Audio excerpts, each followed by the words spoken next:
ये बताइए कि इतना यानी कि तवील करियर, इतना शानदार करियर, और फिर जिस शोबे में भी आप गए उसमें यानी कि ये मुश्किल काम होता है कि एक आर्टिस्ट हो और थिएटर में भी वो सुपर डुपर हिट हो, वो टेलीविज़न में भी सुपर डुपर हिट हो। कैसा कैसा काम किया आपने टेलीविज़न में, फिर फिल्म में भी बहुत बड़ी तादाद में, उर्दू में कम से कम जो हमने चीज़ें देखी, वो फिल्में ना हों मगर जितनी भी हों उनमें से बेशतर हिट हों, फिर एज डायरेक्टर, एज राइटर, तो इतनी सलाहियतों का इस्तेमाल करना और हर में कामयाब होना एक मुश्किल काम है। मुश्किल काम भी है और दूसरी मुश्किल ये है कि आपकी पॉकेट के ऊपर भी बड़ा जोर पड़ता है इस मुश्किल के साथ। मसलन किसी भी एक काम को जो इस वक्त पॉपुलर यानी वे से चल रहा होता है और वो आपको ऑफर हो जाए और उसको आप इनकार कर दें, तो उससे दो बातें होती हैं। एक तो ये है कि आपको फाइनेंशियली एक क्रंच आता है, दूसरी बात यह है कि लोग खुद से एक चीज़ गढ़ लेते हैं, आपके लिए एक उनका एक इमेज बन जाता है कि शायद ये बंदा कोई मगरूर है,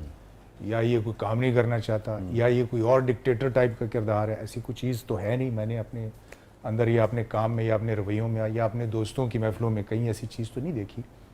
लेकिन तस्वुर ये किया जाता है कि मैं काम नहीं करता, मैं काम वो नहीं करता जो नहीं करने के काबिल, वो ज़रूर करता हूँ जिसे करना चाहिए मुझे, और उससे लोग मगरूरी से ताबीर करते हैं। हाँ, उससे मगरूरी से ताबीर करते हैं, और वो जो करने का काम है वो अनफॉर्चुनेटली बहुत कम है हमारे इस जी दुरुस्त करें मुल्क के अंदर। आप तो खुद भी लिखने वाले हैं, आपको पता है इस चीज़ का, और देखने वाले भी सुन रहे हैं, उनको भी पता होता है। अब अगर आप हर काम को करना शुरू हो जाते हैं तो इसका मतलब है कि हर काम आपके हिस्से में अच्छा नहीं आएगा। फिर आप एक रूटीन की मशीन है, पैसे बन रहे हैं और आप मुसलसल लगे हुए हैं, और उनको फिर लेजेंड्स के भी दर्जे दे देते हैं। हमारे यहाँ एक लेजेंड का लफ्ज़ है, ये आजकल मैं इस पे बड़ा यानी मुझे अजीब सा लगता है कि हर आदमी को लेजेंड कह दिया जाता है। पहले तो ये डिसाइड करें कि लेजेंड की तारीफ असल में ये लेजेंड होता क्या है, ये कौन होता है, ये क्या होता है, इसने क्या किया होता है, ये कितने काम के बाद इसके काबिल होता है कि उसको ये कहा जाए, और उसकी क्वालिटी कैसी हो, किस क्वालिटी के आदमी को कहा जा सकता है या उसके काम को कहा जा सकता है। तो ये जब कहते हैं ना तो मुझे बड़ी एक हैरत भी होती है, दुख भी होता है कि आपने कैटेगराइज ही गलत कर लिया चीज़ों को। जो चीज़ जहाँ की थी उससे उठा के आपने उसको एक और जगह पर रख दिया है, और वो जगह उसकी नहीं है। और वो शायद उन लेजेंड्स के साथ भी ज्यादती है जो जेन्युइन उसके हकदार हैं। वो बड़ा दुखते हैं इस बात से यार मैं भी लेजेंड, है भी लेजेंड कि अगर ये भी लेजेंड है तो फिर मैं क्यों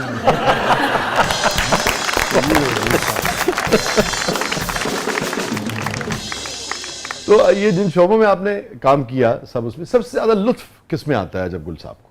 असल में मैं जब पहली दफ़ा आया था शाहजी पेशावर टेलीविज़न पे, ये 85 का सन था, मैं एक खेल लिख के लाया था। आपकी तरह मैं एक राइटर थे, लेकिन मैं, आप तो मुस्तनद हो गए ना, तो मेरे पास कोई सनद नहीं थी कि मैं उनको दिखाता कि मैंने पहले ये काम किया है, और एज मेरी बहुत थोड़ी थी।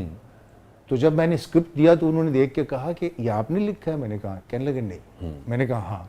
तो उन्होंने कहा कि चलिए इस हाँ ना को छोड़ें, ये जो हमने लिखा हुआ है ये आप एज एन एक्टर करें। अच्छा ठीक है। तो उन्होंने कुछ चंद सीन का एक रोल मुझे दे दिया। तो वो जो करने में आया था वो पीछे रह गया, और फिर जो नहीं कर सका, यानी जो नहीं करना चाहता था वो मैं उस तरफ आ गया। अच्छा अच्छा अच्छा।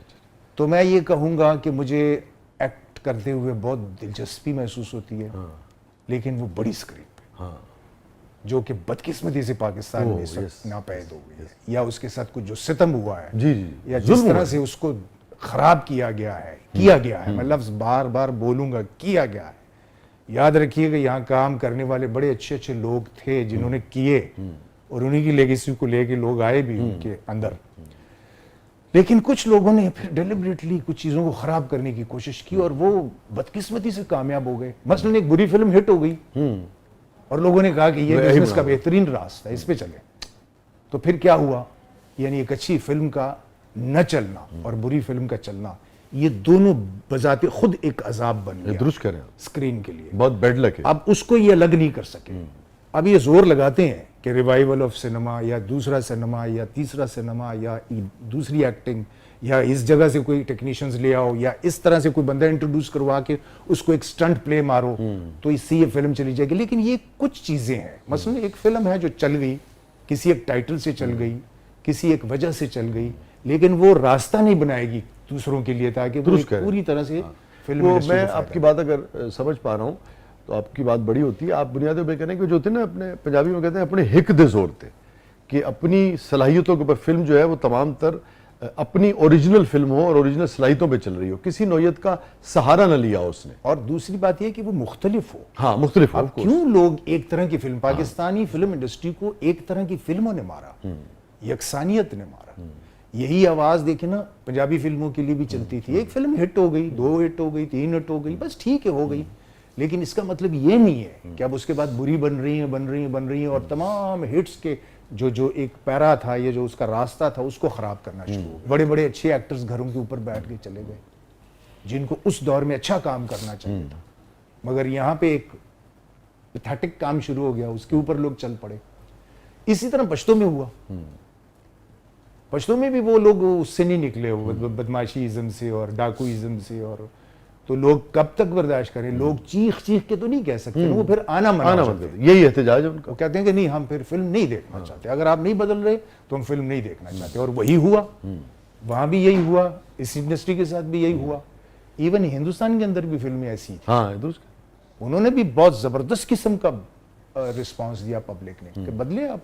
लेकिन उन्होंने क्या किया कि वो बदल तो नहीं रहे, उन्होंने प्रोडक्शंस बड़ी कर ली, सेट्स बड़े हो गए, स्टार्स बड़े हो गए, उसको एक मल्टाई लुक दे दी, बड़ी लुक दे दी। और उससे क्या हुआ कि लोगों को ये अट्रैक्शन हुई कि चलो यार ये देख कोई नयापन तो फिर भी आया। लेकिन ये भी नहीं चलता। कब तक चलेगा स्क्रिप्ट और डिफरेंट मुख्तलिफ स्क्रिप्ट चलेगा। वो जब भी आएगा छोटे एक्टरों के साथ आए, छोटी प्रोडक्शन के साथ आए, लेकिन काम स्क्रिप्ट ने करना है, क्योंकि वही बुनियाद है फिल्म की या किसी भी चीज की, ड्रामे की भी, स्टेज की। अभी हम जब बात कर रहे थे पीछे शो शुरू करने से पहले, तो आप मेंटोर्स का जिक्र कर रहे थे अपनी ज़िंदगी में कुछ लोगों का। तो हमने सोचा था कि, और आपकी भी ख्वाहिश थी और बड़ी अहम बात की, मुझे बड़ा अच्छा लगा, आपने कहा कि जब लोग किसी पोजीशन पे पहुंच जाते हैं तो बहुत सारे उन लोगों को भूल जाते हैं जिन्होंने उनको सपोर्ट किया होता है, मदद की होती है, गाइड किया होता है।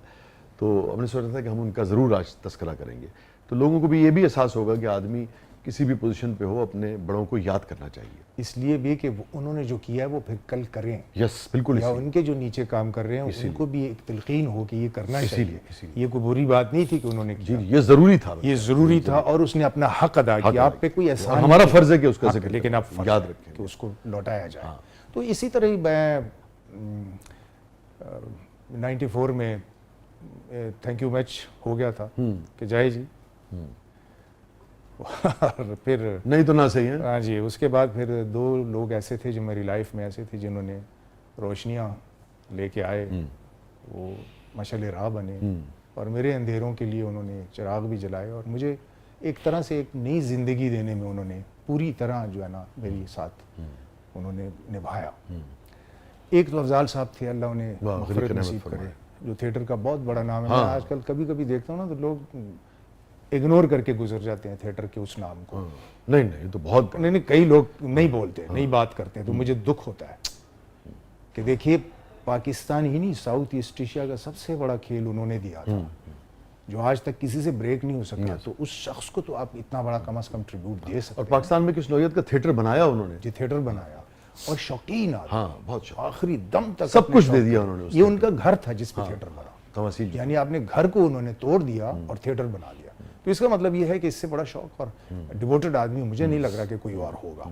लेकिन जो डिस्कस होते हैं वो ठीक है, होते रहेंगे, मगर मैं ये कहता हूँ कि अफजाल साहब के एहसानात पहाड़ों जितने हैं। और गुल साहब एक चीज़ और देखिए कि एक क्रेडिट जो अफजाल साहब को और आप सबकी पूरी टीम को जाता है कि वो थिएटर जो समाज में तब्दीली ला सकता है, और वो लेके आया, ये भी तो क्रेडिट है ना आप लोग। पूरी दुनिया से लोग आके उस थिएटर को देखते थे और उस पे एक भी कमेंट बैड नहीं होता। जी, ये अच्छी बात थी जो मुझे पसंद थी। यही तो मैं कह रहा हूँ, और हर वक्त लोग आते थे। आप सबका क्रेडिट है जी, सोसाइटी ने अच्छा कंट्रीब्यूट किया। और एक शख्स जो यानी जिनको ये खराज ना देना, मेरा ख्याल है उनके साथ बहुत बड़ी ज्यादती नहीं, उनके साथ नहीं होगी, मैं अपने साथ करूंगा, क्योंकि ऐसा नहीं होना चाहिए। जैसे हमने पहले इसका जिक्र किया, हमारा फर्ज है, जिसका ड्यू है रिस्पेक्ट उसको देना चाहिए। वो ये था कि मैं फिल्म से बिल्कुल तकरीबन आउट हो चुका हुआ था, तो मैं थिएटर करने के लिए गया और वहाँ मेरी मुलाकात हुई फिर उनसे, और उन्होंने मुझे कहा कि आप फिल्मों में क्यों काम नहीं करते? तो मैंने कहा मुझे फिल्मों में कोई लेता नहीं है। तो उन्होंने कहा कि क्या वजह हुई है जो आपको नहीं लेते? मैंने कहा ये वजह ही मुझे समझ नहीं आती। और ये क़यामत से क़यामत तक के बाद की नहीं, बहुत बात की बात की, तो वो तो इतनी बड़ी हिट थी। ये मैं 98 की बात बता रहा हूँ आपको, वो 90 की। हाँ मुझे याद है, मैं हम छोटे थे, हमने सरगोदा में देखी थी फिल्म। ये लाइट मूड में हम बातें कर रहे थे। उन्होंने कहा नहीं सच बताइए क्या वजह है। मैंने कहा बखुदा मुझे पता नहीं है कि ये क्या वजह है। लोग तो इसको किसी और तरफ ले जाते हैं ना बातों को, मुझे नहीं समझ आती कि वजह क्या है कि फिल्म, जो बंदा ये सोचता है कि मैं फिल्म मेरी जिंदगी है, मेरे अंदर है, मैं चाहता हूं कि फिल्म करूं, और वही फिल्म ना करे, तो इसका क्या मतलब हुआ? वो तो चाहता है, अगर वो नहीं कर रहा तो इसका मतलब है कि ये कोई आउटसाइड का काम है जो रिस्ट्रिक्शंस क्रिएट की गई है। तो उन्होंने कहा कि फिर करना चाहते हैं आप? मैंने कहा, तो कहने का फिर बनाई फिल्म। तो मैंने कहा फिल्म तो पैसों से बनती है, मेरे पास तो उतने पैसे नहीं होते। तो उन्होंने कहा कि पैसे मैं दूंगा। फिर वो नंबर एक्सचेंज हुए, वो आए पाकिस्तान, उन्होंने मुझे फ़ोन किया, मैं गया, उन्होंने कहा बनाओ। मैंने कहा शायद फिर कोई मजाक चल रहा है ये काम। आखिरकार वो डिसाइड हो गई फिल्म, खोए हो तुम का। फिल्म बनी, उस साल के सारे अवार्ड्स भी ले गई, वाह वाह, और सारा कुछ पूरी तरह, मतलब इस कौम को एक अच्छी फिल्म भी मिली कि और रास्ता सिमत, यस यस, उसका तायुन हुआ। ये इस फिल्म खाली वो फिल्म नहीं थी, उसने रास्ता भी दिखाया नए दर वाकई कि इस पे चलो, लेकिन बदकिस्मती से फिर नहीं चले, फिर बंद कर दिया, यानी उसको लेके ही नहीं चले। और वो थे साकिब खान, जो इस फिल्म के प्रोड्यूसर भी थे। तो एक इनका बहुत बड़ा मेरी जिंदगी में यानी बहुत ही अहम किरदार है, और मैं ये रिस्पेक्ट जो उनकी मैं बड़े भाइयों की तरह करता हूँ, इससे तो कम मैं नहीं देखता उनको। वो जहाँ होते हैं मैं उनके लिए दुआ भी करता हूँ और खुश भी होता हूँ उनको देख के। और उन्होंने फिर दूसरी फिल्म भी उन्होंने की मेरे साथ, फिर तीसरी के लिए कहा, मैंने कहा नहीं मैं अब, कहने लगा फिर इसका मतलब है कि तू फिर आप ही नहीं करना चाहता, तेरे से भी कोई मसला है क्या? मैंने कहा समझने के कुछ तीसरी क्यों नहीं की? कुछ सब्जेक्ट कंसीव नहीं हो रहा था या क्या वजह थी? तीसरी में एक तो 2005 का ये अर्थक्वेक हुआ था। एक तो ये एक लंबा इफेक्ट कर गया लोगों के जहन को, लोग उसी में उलझे रहे साल भर पूरा ना। तो मैंने कहा अगर मैं फिल्म बनाता हूँ और शायद इसे रिलीज करूँ, वो गड़बड़ ना, वक्त नहीं है, और अगर इसको मैं लंबा खींचता हूँ तो वो जो एक हिट है उसका जो मजा है उसको फिर मैं आगे ले जाऊंगा, क्योंकि एक हिट के बाद दूसरी हिट जरा करीब करनी चाहिए। हालांकि मेरी और दोनों के दरमियान 5 साल का गैप है। पहली जो थी मेरी वो 2001 की थी, दूसरी 2005 की थी। इस हवाले से वैसे प्योर आर्टिस्ट हैं आप कि मर्जी से काम करूंगा, 4 साल बाद करूं, 8 साल बाद करूं, 10 साल बाद करूं, है ना? हाँ, ये बड़ी बात होती है। हाँ सीरियसली, ये मैं समझता हूँ इसका आपको बड़ा क्रेडिट मिलना चाहिए। कोई इवन देखिए ना, मूड की वजह से भी ना करे कोई, अगर ये भी कहे कि भाई मगरूर रहेगा, तब भी छोड़ने वाले इस मुल्क में कितने रह गए हैं यार गुल साहब? मुझे एक बात बताएं ना, ही तो बड़ी मजेदार चीज है। हाँ, लोग इसे नहीं करते। ना करने वाले की रिस्पेक्ट करनी चाहिए, रिस्पेक्ट करनी चाहिए। और उसको बेशक अगर आप कोई चीज नहीं कर सकते उसको इतना कर ले कि उसको कहें कि यार ये जो काम आपने नहीं किया, कमाल नहीं किया। हाँ यानी ये भी कमाल है, बिल्कुल नहीं दुरुस्त किया। है। मैं तो कह रहा हूँ बहुत बड़ी बात, बहुत सीरियसली बहुत बड़ी बात आज के दौर में, और इन्हीं गिरते पड़ते हैं लोग। एग्जैक्टली। और कई ऐसी चीजें हैं कि मैंने वो जब छोड़ी तो बाद में वो मैंने जब स्क्रीन पे, यानी फिल्म सिनेमा में नहीं, कभी वीडियो आई तो मैंने जब उसको देखा तो मैंने कहा यार मैंने सही फैसला किया था, ये तो बिल्कुल ही अजीब सा काम था, तो फिर क्यों मैं करता ये काम। दूसरे आपने जिस तरह से अफजाल साहब को याद किया, ट्रिब्यूट पेश किया, मेरे ख्याल में सोसाइटी को ये भी सीखना चाहिए कि ज़रूरी नहीं है कि जिससे कोई फ़ायदा मतलूब हो, जो हयात हो, आप उसी का जिक्र करेंगे, उसी को याद करेंगे। बड़ा आदमी वही होता है जो उन लोगों को याद रखे जिन्होंने उनकी ज़िंदगी में कुछ कंट्रीब्यूट किया, और वो कुछ नहीं दे सकते बिल्कुल, मगर बहरहाल उसकी रिस्पेक्ट का हक बनता है। तो ये भी लोगों को सीखना चाहिए कि खुद गर्जी से उठ के खलूस जो है वो हर रिश्ते में नजर आना चाहिए। नाज़रीन कहीं नहीं जाइएगा, छोटे से वक्त के बाद वापस आते हैं। हमारे साथ मौजूद हैं वन एंड ओनली मोहतरम अजब गुल साहब। आप देख रहे हैं जबरदस्त।